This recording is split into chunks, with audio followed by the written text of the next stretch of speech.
Without him, the championship would really mean nothing.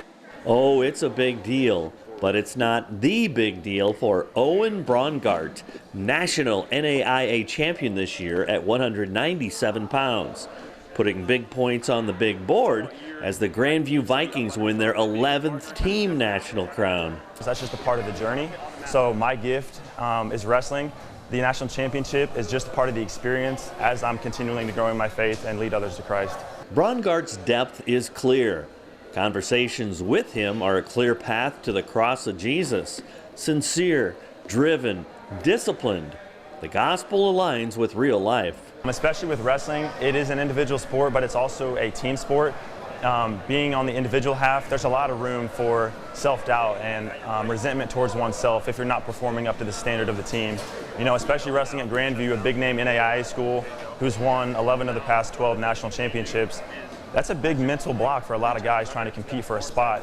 But if you have Jesus and you have a solid foundation, and like we talked about last night, like Brandon said, if you're standing on those promises, then you're going to be just fine. Now Owen has won a lot more matches than he's lost, a lot more. But he says some of those losses have been impactful in his life, one in particular. And I remember praying. It was a really close match. Towards the end, we were getting in a scramble. It was about a 30-second scramble. He ended up coming out on top. My family was there watching. I just felt all of this shame and this guilt.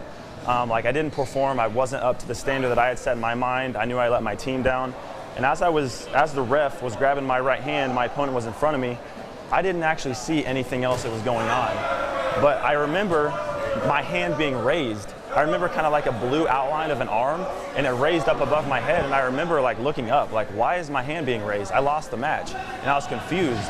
And in retrospect, that's just God telling me that I am prioritizing wrestling way too much. Even though I did not win this specific match, he has won, Jesus, he has won the greater match in life for me. He already has victory. Championing the gospel of Jesus is the real joy for Owen Braungardt, including with these young wrestlers coming together, taking down all that this role model offers. It might, you at first glance, think it's one of the harder groups to reach just because we're kind of known for being very strict with our diet, very strict in the weight room, strict with how we're living daily life. Coaches hold us to a very high standard, and a lot of times I think that kind of prevents guys from getting into faith a little bit because they think that they have to work for it and that they think that they have to earn their way into gaining a faith with Jesus. This group of guys has really humbled themselves, made themselves vulnerable, and I really appreciate the approach that they're taking to faith.